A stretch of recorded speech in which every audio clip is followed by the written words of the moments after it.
Welcome to this DaVinci Resolve Fusion node breakdown.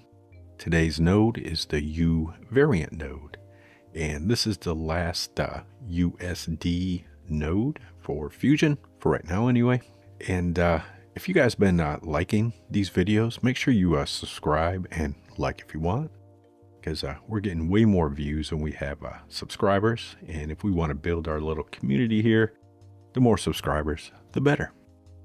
So let's go ahead and jump into Fusion, and I've just got a little simple setup, and we're going to be talking about variants. And within the USD world, one of the biggest advantages is being able to use variants.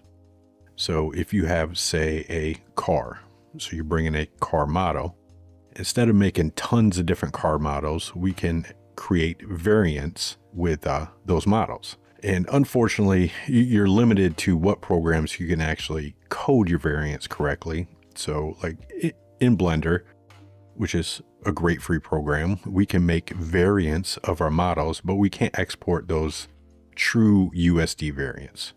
So other programs like Maya and Houdini, you can actually create variants that are within your file system, but our, say, Blender USD exports aren't going to export those variants correctly. That's one of the limitations of Blender. But I'm going to be using a file courtesy of Side Effects Labs from Houdini, and we're going to go over some variants. So first thing we need to do is bring in our model. So we're going to use the U loader, and we're going to bring this up.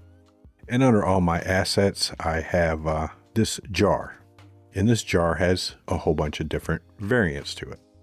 So instead of bringing in individual files, I can bring in my geo USDC file, and I've got my geometry. And if I plug that in, you can see our little jar way back there.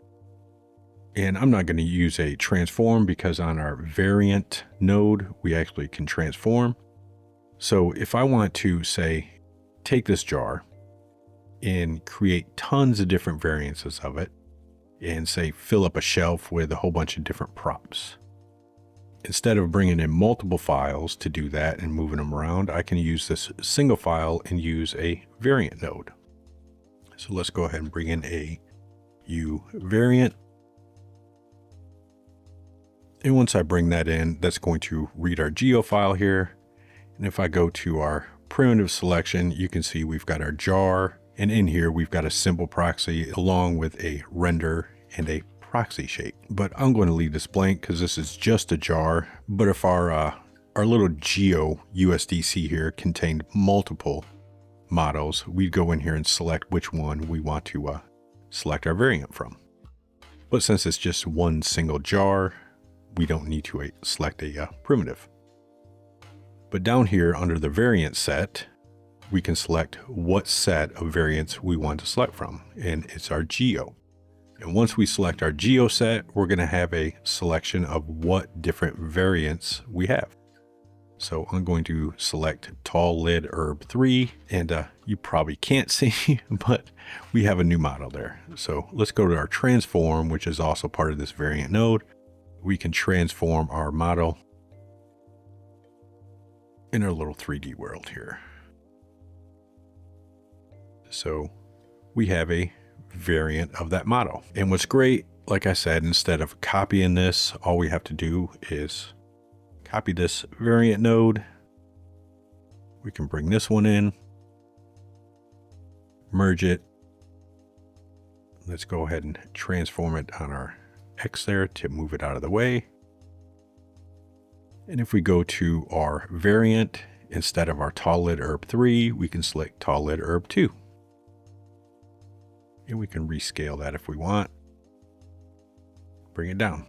So now we have a new variant. And again, I can copy it, bring this in,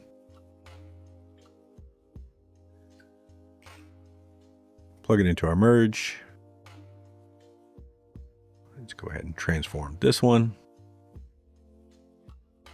I can select a different variant of that jar, and now we have a different variant. And then the other settings we have on our variant node is we can export as a separate stage, and then our other transforms we can transform on the X, the Y, and the Z. We can rotate on the X, the Y, and the Z. As you saw earlier, we can change our scale. So I can scale that up to make it a little larger. And that is the uVariant node. I will see you in the next node breakdown.